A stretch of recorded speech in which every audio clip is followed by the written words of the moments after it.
Cinderella. Once upon a time, in a quiet village surrounded by fields and forests, there lived a kind young girl named Cinderella. Her eyes shone like morning skies, and her heart was gentle and patient. But life was not easy for her. Her mother had passed away when she was still a child, and her father had remarried. Her stepmother, proud and cold, had two daughters of her own. Though they were dressed in silks and ribbons, their hearts were selfish and cruel. Cinderella's days were filled with endless chores. She swept the floors until her hands ached, washed clothes in cold water, cooked meals she was never allowed to eat first, and mended torn dresses that were never hers. At night, when her work was finally done, she curled up near the fireplace, resting among the ashes. That was how she came to be called Cinderella. Still, she never grew bitter. She sang softly while she worked, spoke kindly to animals, and dreamed of a brighter future. The birds often perched on the window ledge as if listening, and the mice scurried close, as though they understood her gentle voice. One bright morning, a trumpet sounded through the village streets. A royal messenger rode past on a tall white horse. He stopped in the square and unrolled a golden scroll. "By order of the king," he declared, "there shall be a grand ball at the palace. Every young lady in the land is invited. The prince will be there, and he shall choose his bride."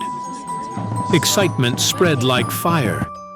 The stepsisters clapped their hands and squealed. "At last! We will wear the finest gowns, the brightest jewels, and one of us will surely become a princess." From that day, the house was in chaos. Dresses were measured, fabrics were chosen, ribbons and pearls were scattered across the floor. Cinderella worked tirelessly, pressing gowns, polishing shoes, and curling hair. Her stepsisters argued constantly.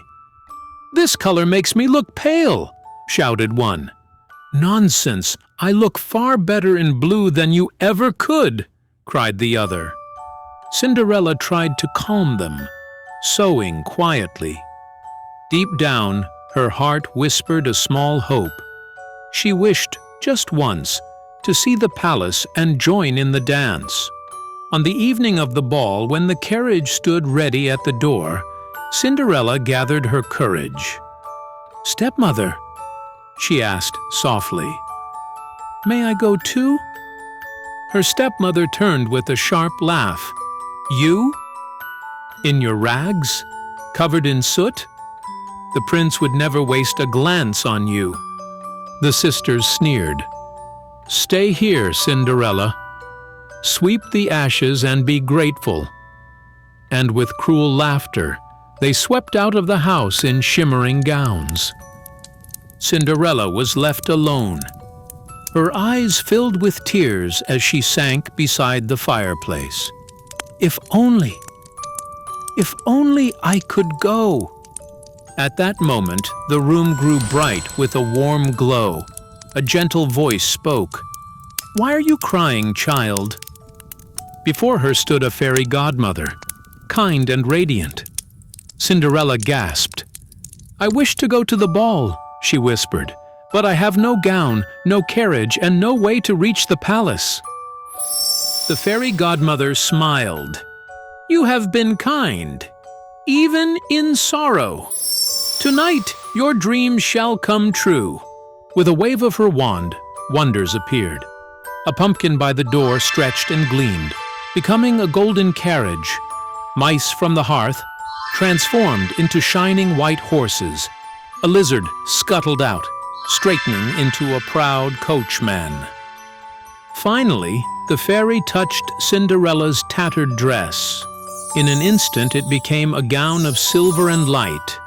Diamonds glittered on the fabric, and on her feet appeared delicate glass slippers that sparkled like stars. "Go now, child," said the fairy godmother. "But remember this, when the clock strikes midnight, the magic will end."